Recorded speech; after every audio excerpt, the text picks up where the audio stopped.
আসসালামু আলাইকুম রহমতুল্লাহ। ডাক্তার ধনদেব বর্মন একজন যে মেরুদণ্ড সম্পূর্ণ ডাক্তার, তার প্রমাণ তিনি রেখেছেন। আপনি ডিজি হয়েছেন বলে আপনি ন্যায়কে অন্যায়, অন্যায়কে ন্যায় বলে চালিয়ে দিবেন, সেটি যে সকলেই মেনে নেবে না। আর আপনি যে দৃশ্যমান দেখে ভালো মানুষ, দেখতে ভালো মানুষ বা চেহারা ভালো, কিন্তু আপনার নীতি নৈতিকতা, আপনার কাজকর্ম কতটা ভালো সেটি ডক্টর ধনদেব বর্মন ময়মনসিংহের উনি দেখিয়ে দিয়েছেন। আপনি ডাক্তারদের ডিজি, অথচ অপারেশন থিয়েটারে যেসব কস্টিউমগুলো পরে যেতে হয় সেগুলো না পরেই আপনি ঢুকে পড়েছেন।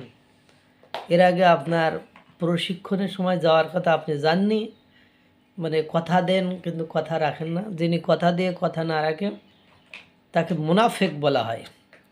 সেরকমই হয়েছে আপনার অবস্থা।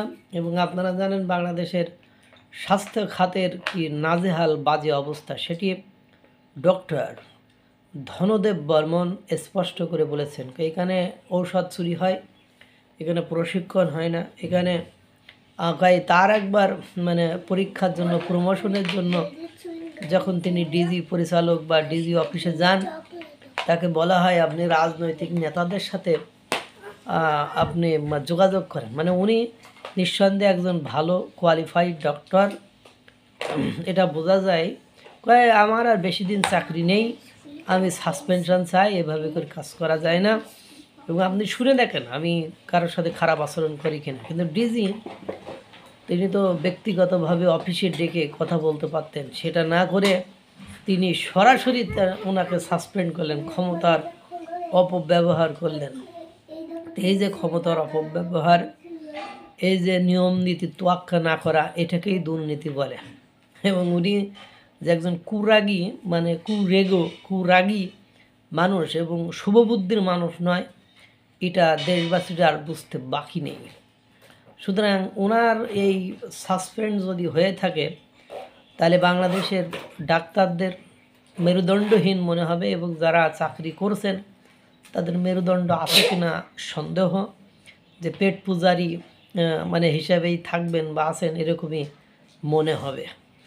আরে ভাই, কথা কাটাকাটি, একজন ডিজি একটা হাসপাতালের যিনি প্রধান দায়িত্বে আছেন, ওনার সাথে পার্সোনালি কথা বলবেন, ত্রুটি বিচ্যুতি নিয়ে কথা বলবেন, সরাসরি কথা বলেছেন। এবং ডাক্তার মহাশয় ধনদেব বর্মনও সেই মানুষ, তিনি অন্যায়ের সাথে যে আপোষ করেননি।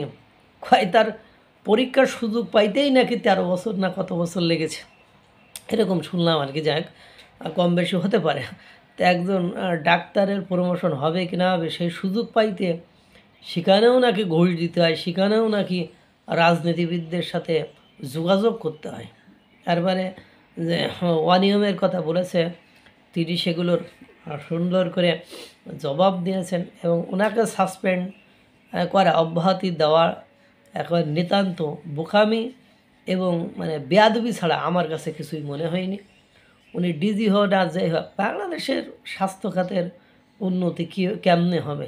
একজন মনে করেন এনজিও কর্মী স্বাস্থ্য খাতের উপদেষ্টা হিসাবে যখন কাজ করে, যেখানে বাংলাদেশে ভুরি ভুরি ডাক্তার, ডাক্তারের অভাব নেই, সেখানে ডাক্তারেরদের যিনি উপদেষ্টা, স্বাস্থ্য উপদেষ্টা, তিনি হলেন একজন এনজিও কর্মী। সুতরাং এরকম ডিজি তো থাকবেনই, যে শুধু পদ পদবি আর ক্ষমতার বলে শুধু চোখ রাঙানোই তাদের মূল মন্ত্র ছাড়া আর কিছুই হতে পারে না। তার ডাক্তার ধনদেব বর্মন দেখিয়ে দিয়েছেন যে কিভাবে একটা মেরুদণ্ড সম্পূর্ণ প্রাণী বা একটা মেরুদণ্ড সম্পূর্ণ ডাক্তার হয়ে নিজেকে গড়ে তুলতে হয়। আল্লাহ তাআলা সকলকে ভালো রাখুক, সুস্থ রাখুক। আসসালামু আলাইকুম ওয়া রাহমাতুল্লাহ।